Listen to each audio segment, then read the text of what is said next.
Good evening, everybody. This is Joe, and welcome to my channel, Joe's Elite Theology. And I want to give you all a little backstory because we're going to be covering a whole wide variety of topics here. I moved here to Florida from Tennessee just a year ago. I thought the biggest secret that's being kept from humanity was that the earth is flat. About 6 months after that, I learned that the giant trees that once inhabited our world and thought that that was the biggest secret. But then I discovered there is one even greater. And of course this might not be the last in this entire web of lies that we've been fed since birth. And each breakthrough complements the last. Each breakthrough resonates with the last, and therefore, to me, we are on the right path. So what is the next biggest secret?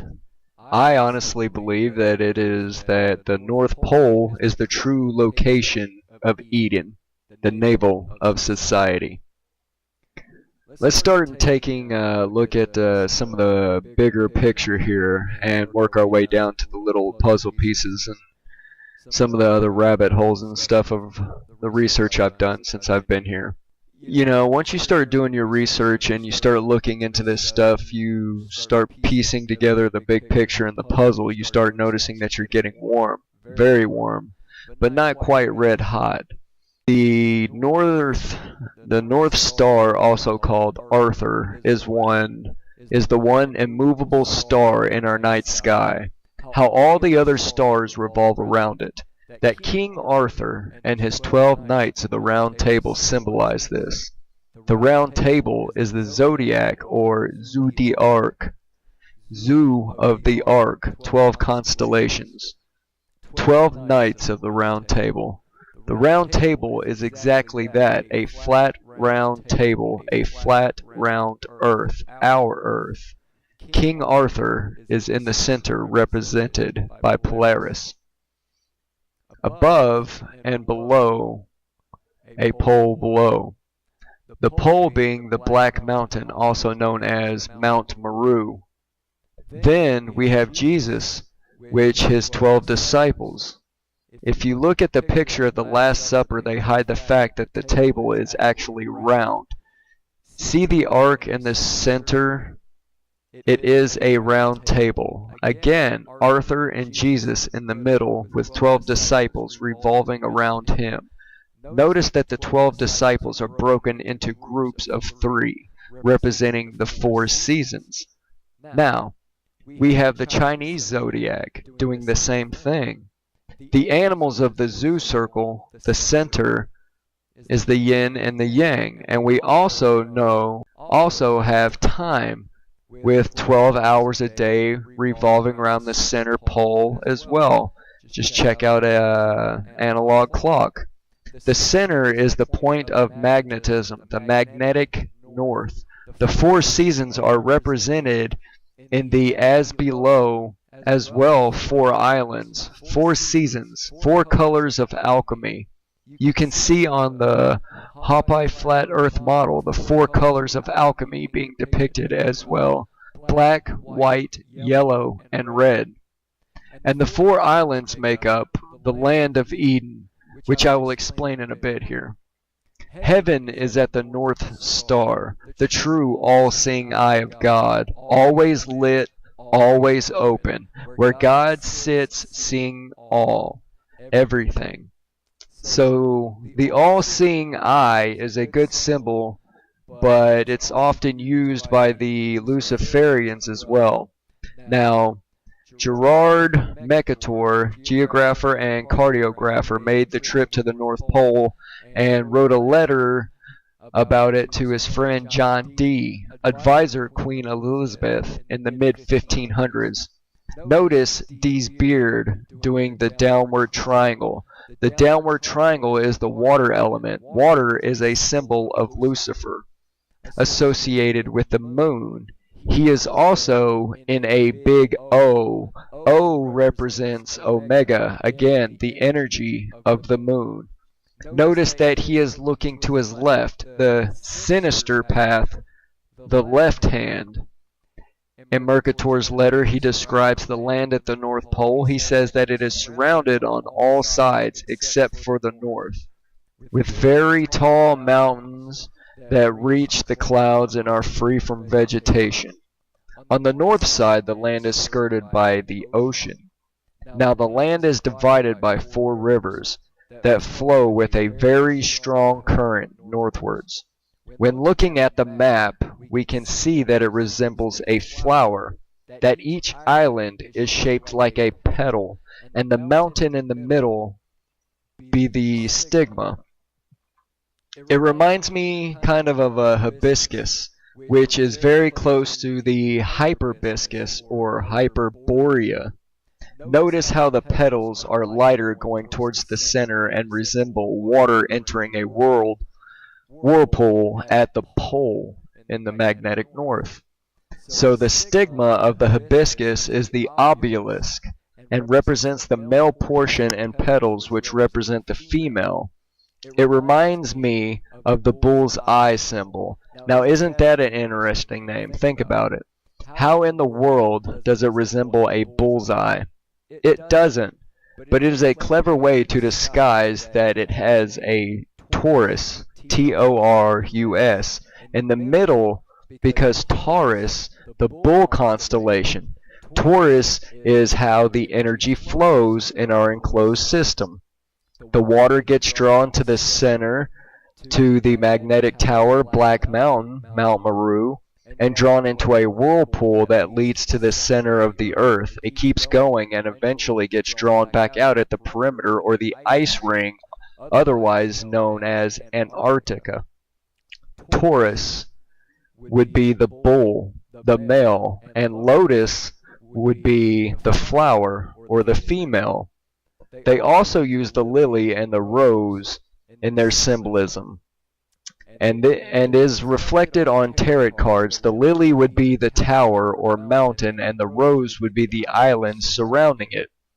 Interesting that Johnny Depp, the celebrity, named his daughter Lily Rose, isn't it? Was he aware of this connection? Probably so, because he's in the occult and he's satanic like the rest of them. 22 is Christ's number in the tarot deck. It is the Fool card and shows Christ's completed journey in this world. The Masons use this good number as well. Mason equals 22 in numerology. And we can't forget that the heart, which is an anagram for Earth, has 4 chambers and looks an awful lot like Eden as well. Salt water flows into the heart of the earth just as the blood flows into the heart of our bodies. If a human has experienced loss in blood and no blood is available for a transfusion, hospitals often use instead salt water, giving homage to the as above, so below. Notice they even color the heart red and blue, although the right should be the red and the left should be the blue, just like on Christ or Jesus Christ's robes in the Final Dinner painting. It's all about the positive and negative charge and the magnetic pole at the center. Right, red, and positive, left, blue, and negative. Remember, too, that the Masons worship the east, south, and west, and consider the north evil, because they know that the north is the throne of God, the navel of society, the Garden of Eden. Throne is an anagram for north, and is pneumatically similar to the Norse, as in the people of the north, and who is known as the King of the North, Jesus, of course. Now we know Santa resides at the North Pole, and Santa is how they use Jesus. Santa, of course, is an anagram of Satan. Look, he's even doing the shush of Horus. The Christmas tree, as we know, it has been used as well and is really symbolic of the tree of life, a good symbol. Hyperborea means beyond, and Borea, north wind. And then we have the Aurora Borealis, which means aurora, meaning lights, and borealis, meaning northern. So beyond north wind and lights of the north is what that translates into. Notice Aurora Borealis is very similar to the Ouroboros, and Ouro means ring, and Boros means northern, so that would translate into northern ring. The northern ring would be the mountains that encircle the North Pole. Notice here it is encircling the tree of life, or the world tree, found in the Garden of Eden at the North Pole. I always thought it represented the ice wall known as Antarctica, like they show in the Game of Thrones, and however, now I think this is a clever diversion to, I've learned that everything is normally opposite with what you're shown. So I honestly think that Antarctica is just a big diversion to keep everybody's eyes off the magnetic north, the navel of civilization. For the ones awake and the ones who are waking up, they tried to get us to focus on the rim of our world, when in fact the special place is right in the center. Also, Edinburgh in Scotland means Eden home. So home of Eden, and Scotland was on the outer border of the North Pole lands. If we look at Edinburgh, you can see how green and lush and very vivid and lifelike it is, just like a garden, and is very similar to the modern green and lush environment nicknamed to the Paradise Isles known as Hawaii. Now, before the fall of Adam and Eve, living in the Garden of Eden was considered the Golden Age, with perpetual spring. This was due to the path of the sun and moon being tighter then. Over the years, it has slowly widened to where it is now, between the Tropic of Cancer in the north and the Tropic of Capricorn in the south. When the sun is closest to the Tropic of Cancer, the countries above the equator are in summer, and the ones below the equator feel summer as winter. When the sun is on its path at the Tropic of Capricorn, the opposite is true. Above the equator, it is considered winter, and below would feel like summer. So when the sun first circled the Earth's plane, it had a much tighter path and must have traveled a path nearer to the Tropic of Cancer throughout the year to cause the eternal spring in the garden. Now, Eden goes by other names as well.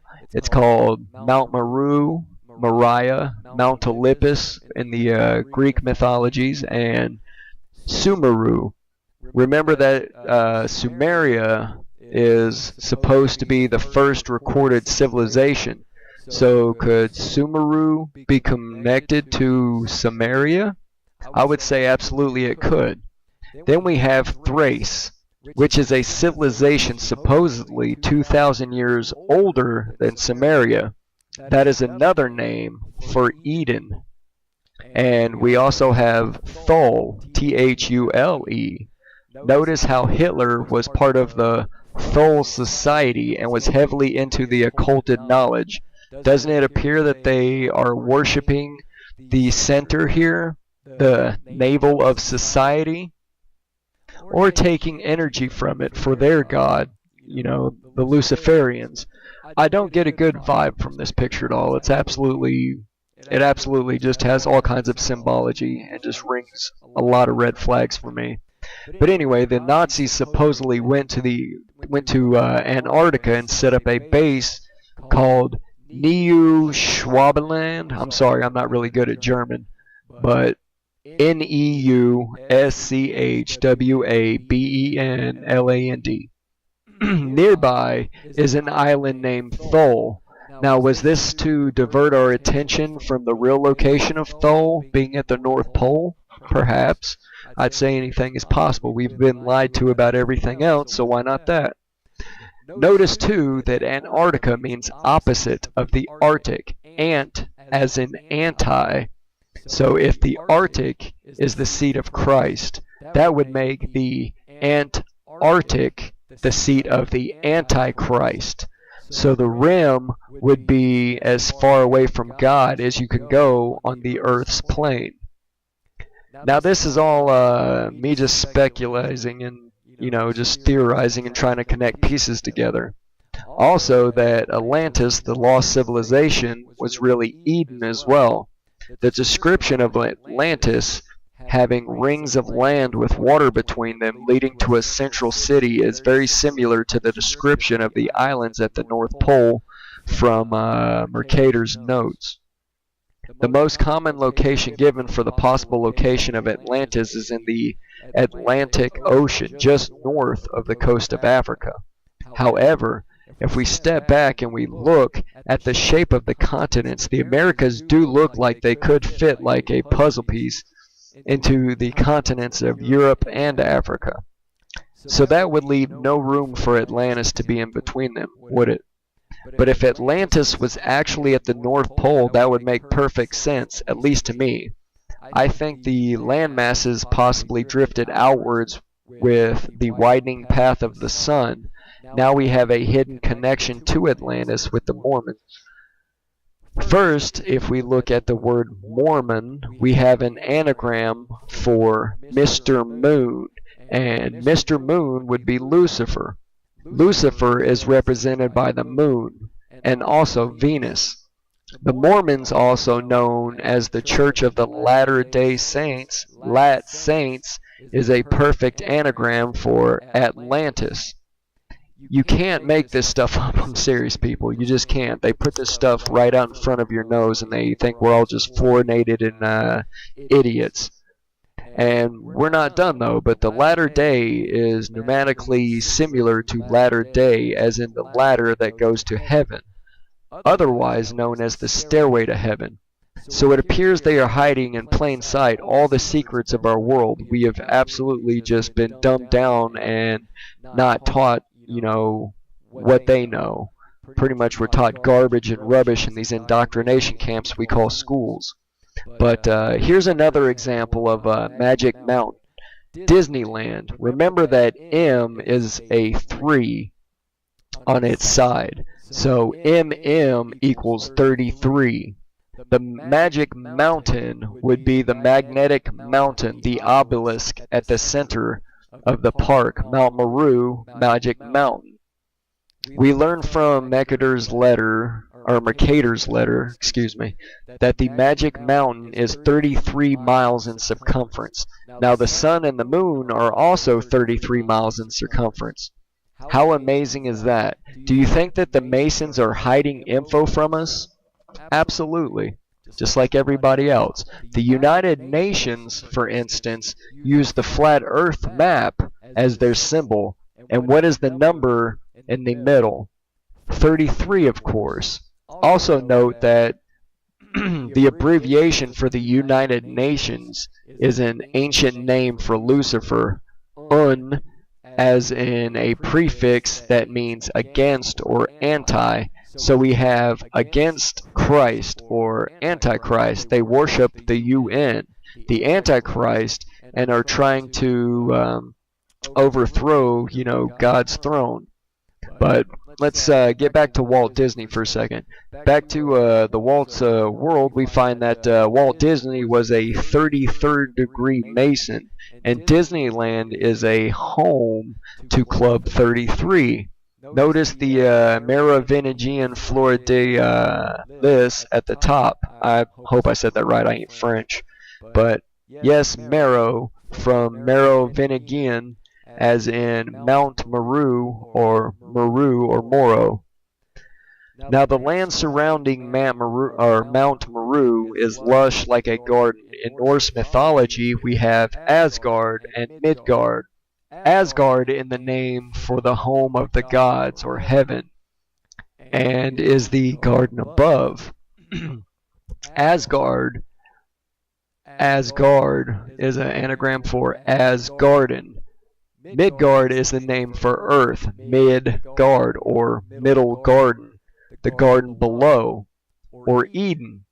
In Norse mythology, there are 9 realms, but only 2, Asgard and Midgard, have garden in their names. And in the garden of Midgard, we had giant trees. They depict these giant trees in films like Avatar. Here the main giant tree of the world of Yggdrasil, or I think I'm saying that stuff right. The tree of life pretty much is depicted, is shown being threatened. They show a different version of it in the Game of Thrones as well. Notice the tree is in the far north. Now the ocean that surrounds and flows into this garden is called Oceania. It flows into the earth where there is subterranean land. The land is divided into the place of righteousness and the palace or the place of wicked. There are places where souls go waiting for judgment, otherwise known as purgatory. The Arcturian Gulf divides them and keeps them separated. And now we're going to go back to Eden, and we will see that the main river that flows into the center, called Eurydanus, is this river is lined by amber-bearing poplar trees. Now, in the recent series Westworld, Dolores, one of the characters, remarks, "They say great beasts once roamed this world, as giant as mountains, yet all that's left of them is bone and amber." Isn't that a strange thing to say, bone and amber? I mean, think about it. Paradise is lined with amber-bearing poplar trees, again hiding the truth in plain sight using their satanic cult of actors in Hollywood. And the water of the Eridanus is inhabited by flocks of white swans. Now, swans are also used in symbolism to represent twos. White swans represent Christ, and black swans represent Lucifer. 222 is a master number. 3 black swans, 222, released in the lake for Princess Diana's funeral. Isn't that interesting? Now, Atlantis might not have been destroyed by the Great Flood. Maybe that is part of the deception as well. If Atlantis really is Eden, then is it the first continent? And the first continent is the sacred and imperishable land, the most mysterious of the 7 continents, and which it didn't share the same fate as the other continents because its destiny is to last from beginning to end, from Alpha to Omega. It was the cradle. It was the cradle of the first man and will be the dwelling of the last divine mortal. It is the place where New Jerusalem will descend, Jeris meaning truth, and Salem meaning peace. So is the truth Jerusalem in the desert? Or is that another diversion? In my opinion, that is yes. Just like Atlantis, just like Thule, to keep us from looking where the real throne of God is, the real Jerusalem at the North Pole, the navel of society. Not only is Eden not destroyed by the Great Flood, but it is divinely protected by God. Eden is the garden right below the throne of God. When Adam and Eve were cast out of cherubim, were put to guard Eden and the gateway to heaven, these cherubim are represented by the eagle, ox, man, and lion, which is represented in the tarot cards as well on the world card. And remember how Arthur was represented in heavens? In the constellation with Arthur as the pole star, we have as below for Arthur as well. He made a trip to the north in 1364 AD. 8 people came to the king's court in Norway saying they came from the lands of the North Pole. One, a priest, mentioned that King Arthur sailed there May 3rd of 531 AD with 12 ships. 5 of the 12 ships were smashed against rocks and were shipwrecked, but the other 7 made it there. Arthur peopled the northlands of Scotland and Iceland. Arthur's journey is written about in the Gestae Arthuria. A few centuries later, Catherine II of Russia heard about the land of the north by the Masons. She organized 2 expeditions, the first on which sailed on May 4th, 1764, to find the elixir of life. From what she was told, the people of Hyperborea lived to be 1,000 years old. I would say that is an hibiscus flower on her dress. And what did we say the hibiscus flower represented? It represented Eden, or the North Pole, the navel of society, the first continent. If we look to the Bible, we will recall that Adam, through Noah, lived expansive lifespans as well. Adam lived to 930 years old, Methuselah 969 years old, and Noah 950 years old. In fact, the first 10 generations of Adam lived for almost 1,000 years each. So more evidence that Hyperborea could in fact be Eden. And don't forget the movie Noah's Ark. Noah's Ark is Noah's Ark as in his ark, as in the zoo in the sky. Again, the constellations that encircle our Earth, depicted by the Chinese zodiac, the zodiac, and King Arthur's son was named Noe, which is the Welsh version of Noah. So, have I opened, some of y'all's eyes to the possibility that the North Pole is the most special place above all in our world? That it is the place of Eden? Then the Bible must be true. That Atlantis is a real place. That it is protected.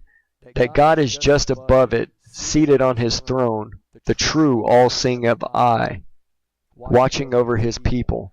That we really are on a world stage playing out our parts. That in the end everything will be okay. It is divinely controlled. And Lucifer is only given a certain amount of time to do as he will in our world.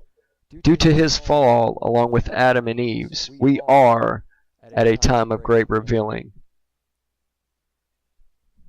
Thank you for listening, and y'all have a great day, and God bless. And remember, please like, share, and subscribe, and the search for truth starts with you.